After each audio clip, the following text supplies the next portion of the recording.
Okay, मेरी आवाज आ रही है? Hello, can you hear me? Sir. तो अपना कैमरा ऑन करो, जल्दी से कैमरा ऑन।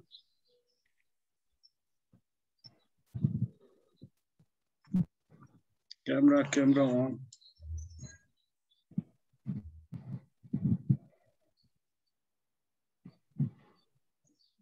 सभी कैमरा ऑन करो।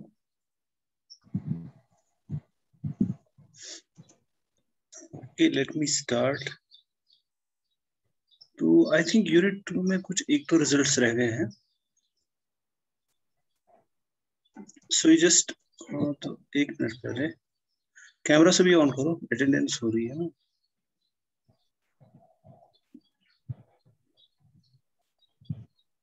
नंबर 35, 15, 19 जो भी है, all of you camera on. Okay, let me start sharing the board. ये कहाँ, ये क्या आ गया?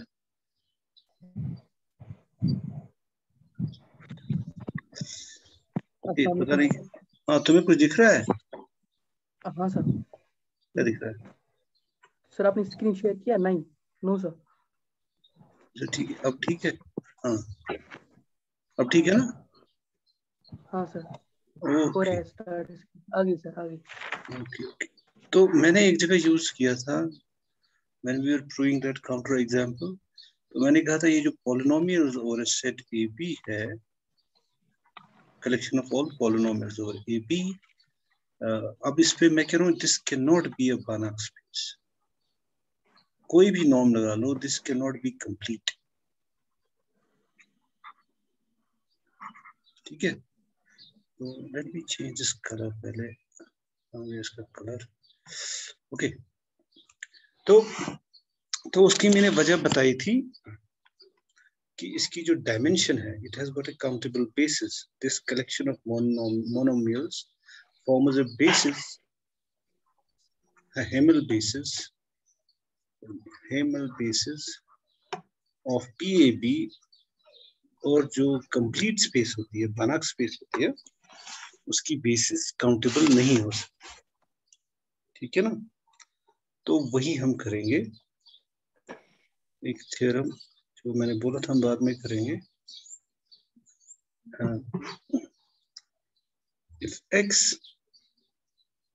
is a Banach space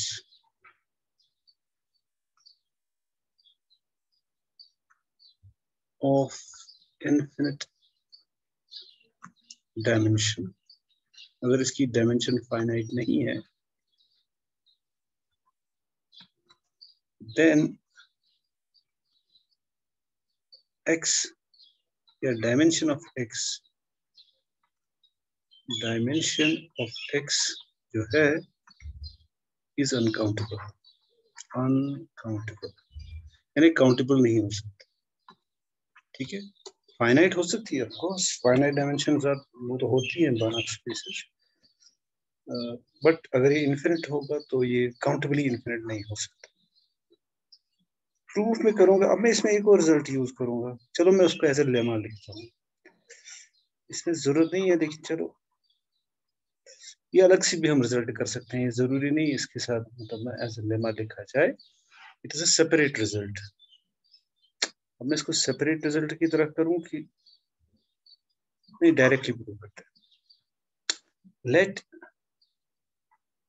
the dimension of X be LF0। LF0 का मतलब होता है, इसको ऐसे लिखते हैं, हिब्रू लेटर है LF0 दैट इज मतलब LF नॉट जब मैं कहूँ तो इसका मतलब LF naught is the cardinality of the natural numbers. So ये काउंटेबल है। जैसे C, छोटा c हम लिखते हैं काउंटेबिलिटी ऑफ रियल नंबर, मतलब कार्डिनैलिटी ऑफ रियल नंबर्स, यानी रियल नंबर्स हम मानते हैं उसका अगर कोई वैल्यू है ऑल्दो इट इज इनफाइनाइट तो इसको C कहते हैं। It is called first uncountable cardinal. और इसी तरह से LF नॉट हम मानते हैं, ऐसे हम लिखते हैं काउंटेबिलिटी, मतलब the cardinality of natural numbers, यानी इसमें कितने मेंबर्स हैं, क्योंकि ये डिफरेंट है ना, because we know something can be countably infinite, something can be uncountably infinite. So in fact हम कहते हैं ना there are infinitely many infinities. LF not जो होता है cardinality of natural numbers, it is strictly less than C, but C is strictly less than what we call 2 raised power C, where 2 raised power C is the cardinality of power set of real numbers. तो मैं फिर कर सकता हूँ 2 raised power C, मतलब वो दूसरी बात है, मैं कहाँ आ गया। What I'm trying to say, LF not is को हम कहते हैं cardinality of the natural numbers, यानी अगर ये काउंटेबल है तो हम इसकी बेसिस को लिख सकते हैं। सो लेट x1 x2 की काउंटेबल बेसिस जब होगी तो हम उसको इस तरह से लिख सकते हैं as least be the basis of x,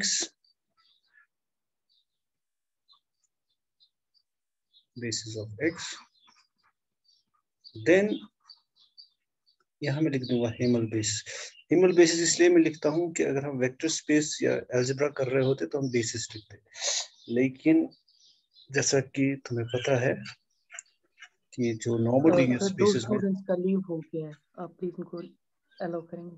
अच्छा ठीक है कोई बात नहीं, हाँ ठीक है आ गया।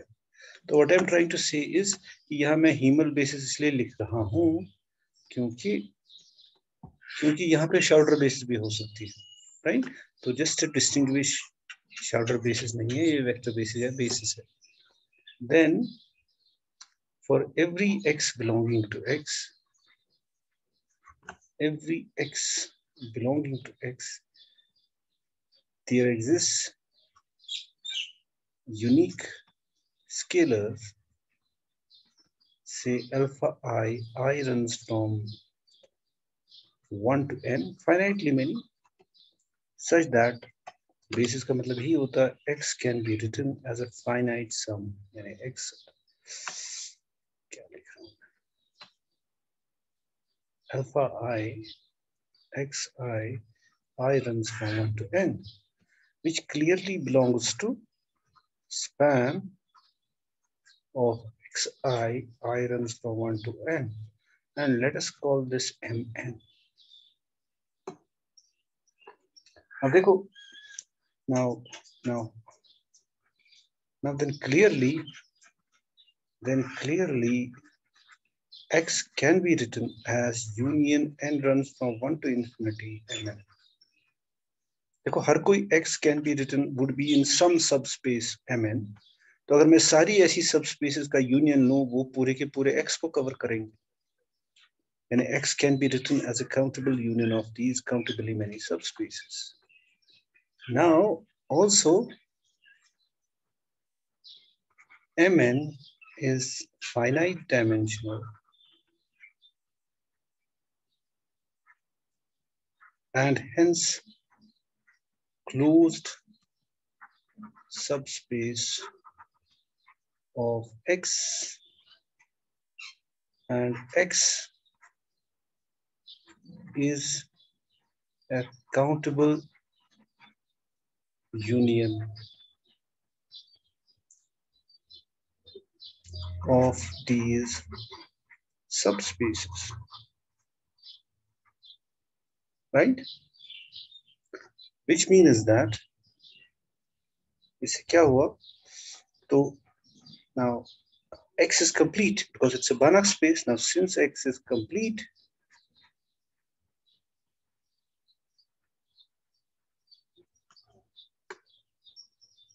so So a complete space by Bayes category theorem, it cannot be written as a it cannot be written by Bayes category theorem. Bayes category theorem.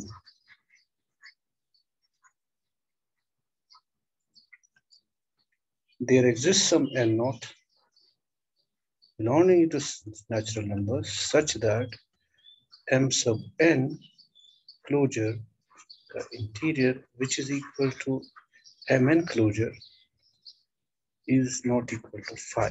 It has, it cannot, मतलब all of them cannot be nowhere dense. यानी एक nowhere dense. But Mn naught, sorry, N naught यहाँ लिखा है.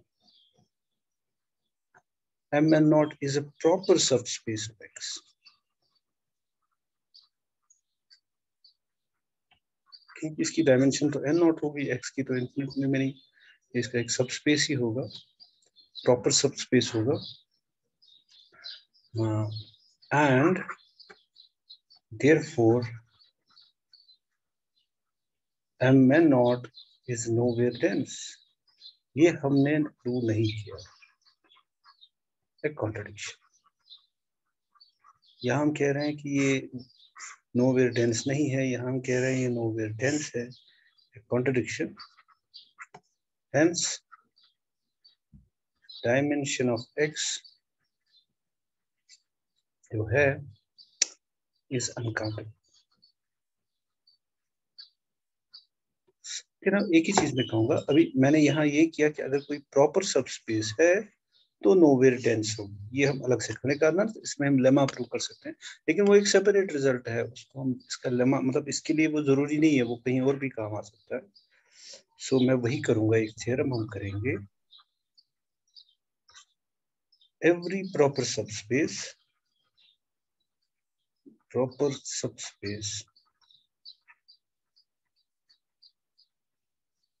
of a normal linear space is nowhere dense. जो मैंने वहां use किया, यानी it cannot contain an open set, an open ball. Proof. Let Y be a proper subspace of a normal linear space X. ठीक है, अगर वैसा है तो हमें दिखाना है ये नोवेयर डेंस. ठीक है, let for some A belonging to Y, yeah, assume to the contrary. Assume to the contrary.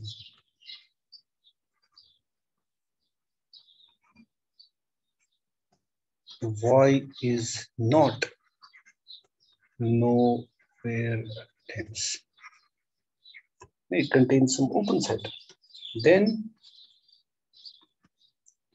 BRA, by that I mean all Y belonging to Y such that norm of Y minus A is less than R, and an open ball centered at A with radius R is contained in Y for some A belonging to Y and R positive.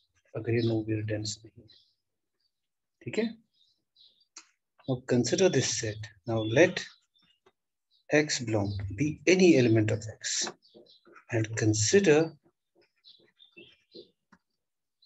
U equal to A plus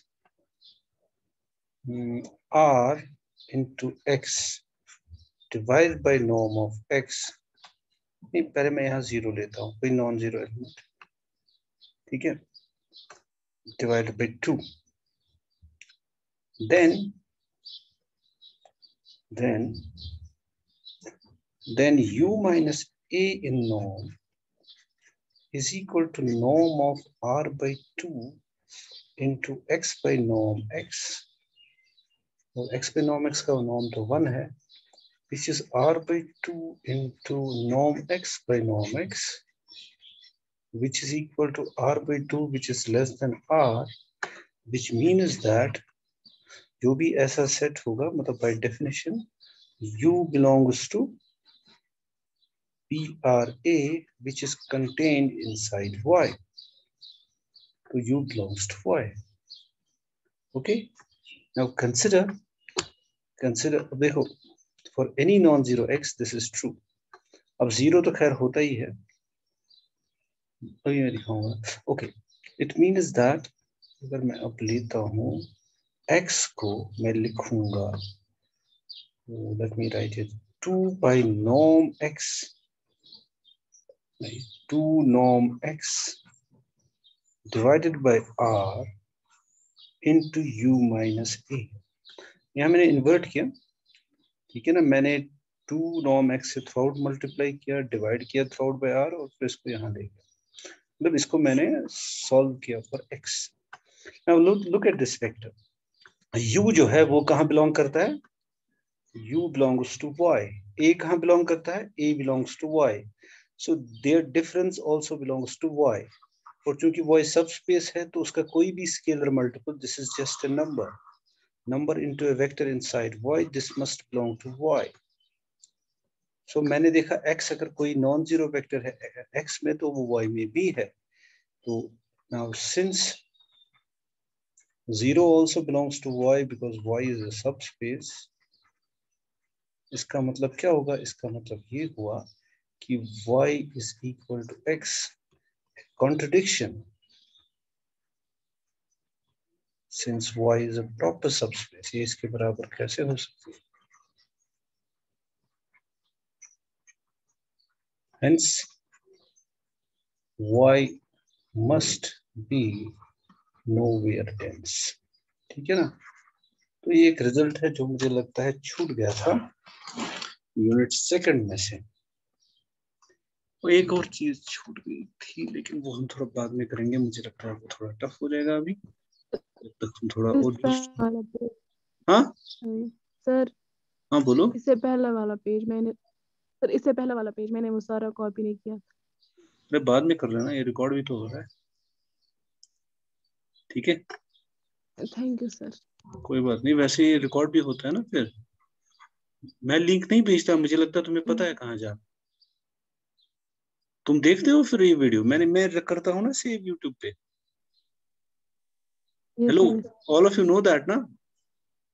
क्योंकि मैं link नहीं भेजता, क्योंकि मैं समझता हूँ कि पहले 2-4 दिन जब मैंने लिंक भेजी तो क्या बोलते हैं, मैं समझता हूँ तुम्हें पता है.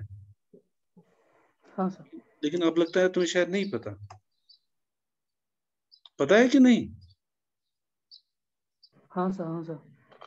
और उसको तुम सब्सक्राइब करो, उससे क्या फायदा है, और उसमें वो जो होता है ना बेल आइकन, वो भी दबाया करो, क्योंकि जब भी मैं कोई अपलोड करूंगा तो तुम्हें वो मैसेज आएगा, नोटिफाई हो जाएगा. क्योंकि अगर मैं आज ही अपलोड करूंगा, तुम उसको सब्सक्राइब करना और वो बेल दबाना सभी लोग, क्योंकि मुझे लगता है तुम में से फिर इजी हो जाता है ना, अगर कुछ मिस हो गया तो तुम फिर उसको रिपीट पे देख सकते हो. ठीक है, वरना फायदा क्या है मुझे वो अपलोड करने का काम, अगर तुम देखोगे ही नहीं. है ना, खाम का वहां स्पेस जाया हो जाती है. एनीवेज, मैं तुम्हें कहूंगा तुम मेरे उस पे जाना, उसको सब्सक्राइब करना और आइकन दबाना, ताकि जब भी कुछ अपलोड हो कोई भी वीडियो तो तुम वहां वो देख सकते हो, चेक कर सकते हो. Okay, now let's come to, मुझे लगता है यूनिट सेकंड हमारा हो गया, अपार्ट फ्रॉम वन रिजल्ट जो मैं थोड़ा बाद में करूंगा. मुझे लगता है अभी मैं करूंगा तो तुम थोड़ा डर जाओ. तो यूनिट थर्ड जो हमारा है, third and fourth, it's about what we call inner product spaces. Inner product space. अब हम शॉर्ट में इसको कहेंगे हमेशा IPS. So what's the inner product space? It जैसे you have a vector space, ठीक है ना, उस पे हमने जब now when we generalized the idea of length for x, मान लो x is a vector space, तो उससे हमें मिल गई नॉर्मल लीनियर स्पेस, तो we get normal linear space. Similarly अगर x is a vector space, again vector space ही है, तो when we generalize the idea of dot product to x, dot product पता है ना वेक्टर्स में, तो जनरल वेक्टर स्पेस के लिए जब हम डॉट प्रोडक्ट को जनरलाइज करते हैं, we get inner product space. अब चलो ये ठीक है, अब लेंथ और इनर प्रोडक्ट में लेकिन आपस में कनेक्शन है, तुम्हें पता है ना, जैसे R3 में लेंथ कैसे लिखते हैं हम, जनरल लेंथ। अब तो हमने बहुत तरीके देखे लेंथ लेने के, लेकिन हम लिखते हैं लेंथ को, लेंथ ऑफ ए वेक्टर क्या होती है R3 में, जो ना यूजुअली हम लेंथ लेते हैं,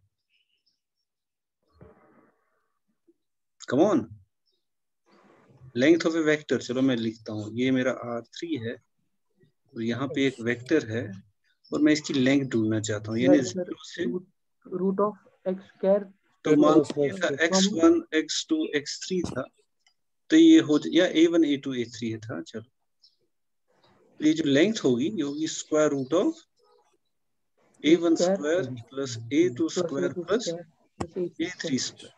और अगर मैं दो वेक्टर्स लूं, सपोज अब a है a1 a2 a3 और b है दूसरा वेक्टर b1 b2 b3, तो how do we define dot product of these vectors, a dot b होता है that is a dot b a1 b1 plus a2 b2 plus a3 b3।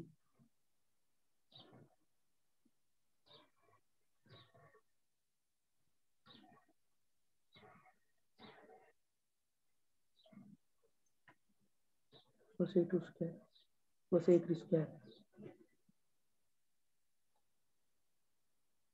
Sir आपकी आवाज नहीं आ रही है।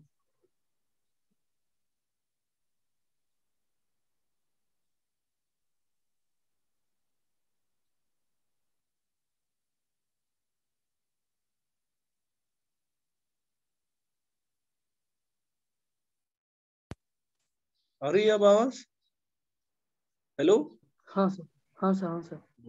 तो मैं क्या कह रहा था, मैं कह रहा था जब हम वो जनरलाइज करते हैं आइडिया ऑफ ए लेंथ को, तो हमें मिल जाती है नॉर्मल लीनियर स्पेस, लेकिन जब हम इनर प्रोडक्ट को ऐसे ही जनरलाइज करेंगे तो हमें मिलता है इनर प्रोडक्ट स्पेस। अभी हमने किया नहीं कैसे, लेकिन what I am trying to say, जो डॉट प्रोडक्ट और लेंथ के बीच में कनेक्शन है, यानी लेंथ ऑफ ए जो होता है वो है square root of a dot a, उस पॉजिटिव स्क्वायर रूट, क्योंकि स्क्वायर रूट 2 होता है ना। मतलब क्या तुम देख सकते हो ना ये फॉर्मूला और ये जो डॉट प्रोडक्ट का फॉर्मूला है, सो देयरफॉर अगर मैं जनरलाइज करता हूं अब इनर डॉट प्रोडक्ट को for a vector space, it should obviously have a connection with the generalisation of the length, isn't it? क्योंकि हम एक आइडिया को जनरलाइज कर रहे हैं for an arbitrary vector space rather than R3। अब R3 में लेंथ भी था, डॉट प्रोडक्ट भी है, और इसको मैं जनरलाइज कर रहा हूँ, इसको भी मैं जनरलाइज कर रहा हूँ, है ना, then they must have some relation between, क्योंकि यहाँ शुरुआत में इनकी रिलेशन थी, है ना।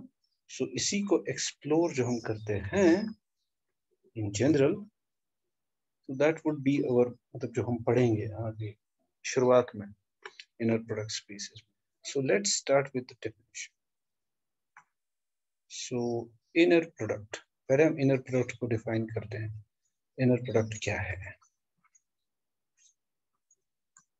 Now let X be a vector space over field K. Of course, जो मैं पहले कहता था K मेरा R है या C है, या तो ये सेट ऑफ रियल नंबर्स है और कॉम्प्लेक्स नंबर्स। ओके, डिफाइन, हम एक डिफाइन करेंगे एक फंक्शन जैसे हमने नॉर्म की थी, बट वही इसको हम ऐसे डिफाइन करते हैं। जैसे नॉर्म के लिए सिंबल है ये, it is defined from x cross x, Cartesian product of x with itself to the field k। Of course तुम्हें देखना है नॉर्म जो है, अगर हम उसके साथ कंपेयर करें, उसको हमने डिफाइन किया था from x to non negative real numbers, मतलब दैट वाज, और यहाँ पे it is defined on a pair of elements of x, and it sends a pair of members of this vector space to a number, which could be a negative number, a positive number, a complex number. So, but यहाँ पे it has to be a non-negative number in the case of norm. Anyways, तो definition क्या है कि पहली property कि जब मैं इस पे एक्ट करेगा मेरा x पे, तो x जो है this would be a non-negative real number। इन्हें खुद के साथ जब डॉट रख लेंगे, you have to remember now x क्या होगा, मतलब I would have of this type x y, where x y x belongs to x and y belongs to x। ना इसकी सी डोमेन जो है ना, it's defined for pairs of vectors। तो this is true for पहली property, it should satisfy this property, and norm of x खुद के साथ dot should be 0 if and only if x is the zero vector। सिर्फ zero vector का खुद के साथ डॉट प्रोडक्ट 0, डॉट प्रोडक्ट नहीं, मैं गलत बोल रहा हूँ, इनर प्रोडक्ट। सेकेंड, दूसरी प्रॉपर्टी है ये, yx का कॉन्जुगेट, बिकॉज अगर ये कॉम्प्लेक्स नंबर है तो इसका हम कॉन्जुगेट ले सकते हैं, should always be equal to xy। यानी अगर हम इसको फ्लिप करेंगे तो ये अपना कॉन्जुगेट बन जाता है, अगर ना इन xy को हम इंटरचेंज करें। देन थर्ड प्रॉपर्टी वो है लीनियरिटी, वो ये है कि x plus y comma z would always be equal to xz plus yz। चौथी property, x alpha xy is equal to alpha times xy। Now this is true for all x, y, z belonging to x, and this is true for all alpha belonging to k and x, y belonging to x। So these are the four properties जो inner product जिससे define होता है, यानी ऐसी function from Cartesian product of x with itself, where x is a vector space। So basically it shows us, मतलब ये properties क्या करती हैं, ये connect करती हैं vector operations को with the scalar multiplication, है ना। और अगर मैं तुम्हें कहूँ how about this, अगर मुझे पता करना हो what is x alpha y, ये भी हो सकता है ना, तो हम क्या करेंगे, हम ये वाली प्रॉपर्टी यूज करेंगे, मैं ऐसे ही बता रहा हूँ, इसको मैं लिखूंगा अल्फा वाई एक्स का कॉन्जुगेट, मैं ये प्रॉपर्टी 2 यूज करूँ। अब मैं यूज करूंगा ये वाली प्रॉपर्टी, क्योंकि पहले वेरिएबल से ये स्केलर वापस निकलता है, so it should be alpha y x का bar. Now it is conjugate of the product of two complex numbers, so it should be alpha bar into yx bar। लेकिन yx बार को मैं वापस लिखूंगा, so it would be alpha bar into x bar, right? so यानी इससे imply होता है इन चार प्रॉपर्टीज से कि ये तो है ही, इट्स अ गिवन प्रॉपर्टी, ये तो अपना एक्सियम है जिससे हमने इसको डिफाइन किया, but this is also true. X alpha y बन जाएगा उन्हीं प्रॉपर्टीज की मदद से अल्फा बार एक्स वाई, यानी यहां से अगर स्केलर बाहर जाएगा तो एज कॉन्जुगेट जाए। एंड हाउ अबाउट दिस, अगर मुझे ये पता है x y plus z dot मतलब कॉमा x का जो इनर प्रोडक्ट है मैंने डिफाइन किया, it is yx plus zx। सो ठीक है। हाउ अबाउट दिस, अगर x y प्लस z हो तो इस भी हम बिल्कुल वही कर सकते हैं, यानी मैं इसको लिख सकता हूँ y प्लस जेड एक्स, उल्टा करके फ्लिप करके वेरिएबल्स को, और ऊपर कॉन्जुगेट लगा सकता हूँ, क्योंकि हम जब फ्लिप करते हैं तो वो कॉन्जुगेट बन जाता है। सो वो बन जाएगा।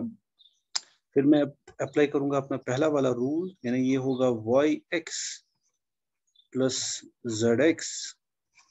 फिर मैं ऐसे लिखूंगा, है ना, पूरा कॉन्जुगेट, और sum of the conjugate of the sum is sum of the conjugates, so it would be yx conjugate plus zx conjugate. So I can then write it as xy back plus xz. तो so far जो हमने properties देखी, एक तो of course, चलो मैं ऐसे लिखता हूँ, x is non-negative and x is 0 is equal to 0 if and only if x is the 0 vector.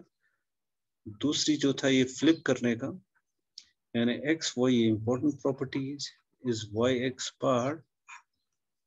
Third property was the x plus yz is equal to xz plus yz.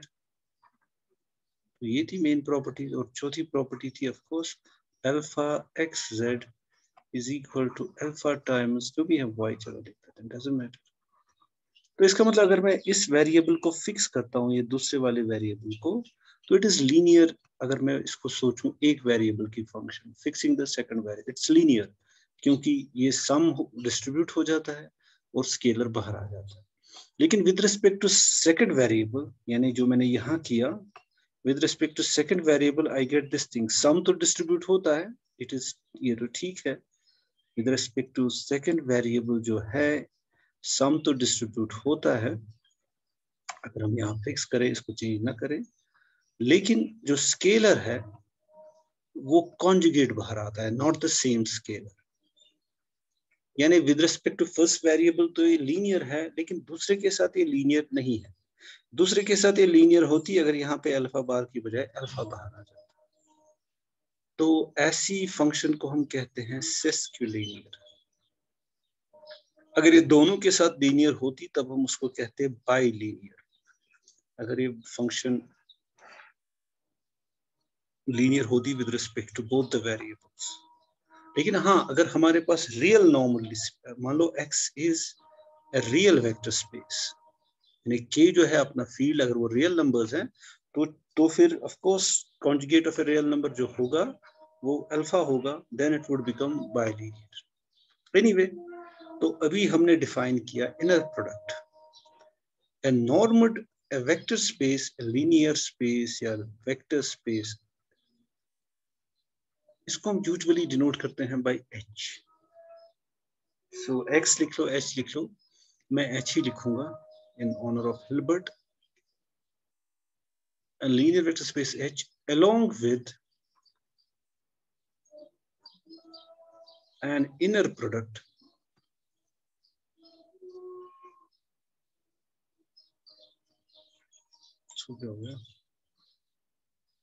along with an inner product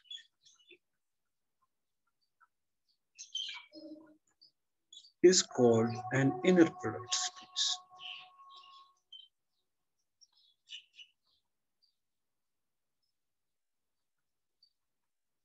So what I'm trying to say, अब मेरे पास H है जो कि एक vector space है, और साथ में इसके साथ एक इनर प्रोडक्ट भी डिफाइंड है, यानी इसके साथ ऑफ कोर्स वेक्टर एडिशन है, स्केलर मल्टीप्लिकेशन है, वो इसका एक अलजेब्राइक स्ट्रक्चर है।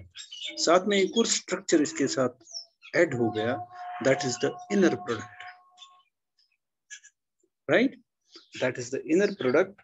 और इसको इन दोनों को मिला के हम कहते हैं इस पूरी स्पेस को इनर प्रोडक्ट स्पेस। अब हम थोड़े एग्जाम्पल्स ले सकते हैं बिफोर मूविंग अहेड। सबसे वाला तो जहां से हमने लिया था, अगर मैं R3 लूं, R3 में लेता हूं all triplets of numbers,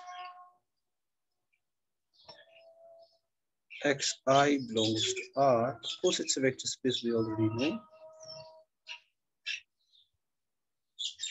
and define inner product of xy to be summation xi, जो ना usual dot product है, I runs from 1 to 3 where x equal to x1, x2, x3 and y equal to y1, y2, y3, they both belong to my R3. ठीक है, सो अगर मैं ऐसे define करता हूं, देन ये जो फॉर्म, ठीक है ना, देन R3 is क्या ये one defines an inner product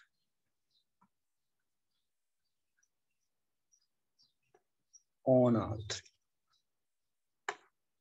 लेकिन अब हमें पता है now R3 जो है, now चलो इसको एक एक्सरसाइज रखते हैं यहाँ पे solution. Now R3 is a vector space over R, यानी यहाँ पे फील्ड R है,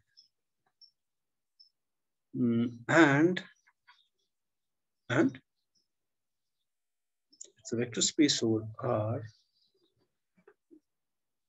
and is a it's a vector space R with point wise operations. अब point wise operations में पता ही, I will not write them.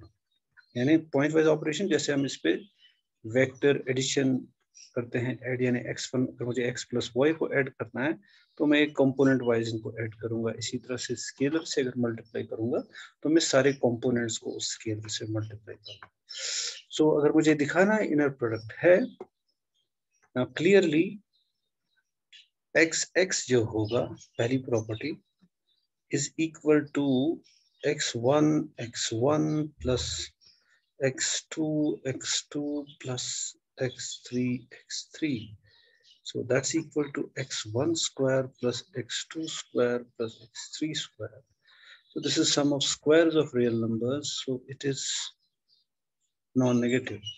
And अगर x 0 है, this would be true if and only if x1 square plus x2 square plus x3 square is equal to 0. लेकिन sum of square 0 होगा if and only if each of them is 0. xi square is equal to 0 for all I running from 1 to 3, which would be true if and only if xi is equal to 0 for all I running from 1 to 3, which means that x as a vector should be 0. तो ये दूसरी property बहुत ही easy. How about that, और क्या चाहिए हमें, flip करना. Now x Y, चलो मैं ऐसे लिखता हूँ, वाई एक्स जो है होगा बराबर y1 x1 plus y2 x2 plus y3 x3. ये बराबर, इसको मैं लिख सकता हूँ as conjugate of itself, isn't it? यानी इसको मैं लिख सकता हूँ x1 y1 plus x2 y2 plus x3 y3. Why? Because multiplication of real numbers is commutative. और अगर मैं इसको बाहर भी लगा दूं तो कोई फर्क नहीं पड़ता, because they are it's a real number. Real number को अगर कॉन्जुगेट करें तो उसको कोई फर्क नहीं पड़ता क्योंकि उसका इमेजिनरी पार्ट 0 होता है. So that is nothing but xy bar. तो दूसरी property yx is xy bar. तीसरी property, if I take y plus z comma x, this is equal to, मैं ऐसे लिख सकता हूं, चलो देखो यहाँ पे लिख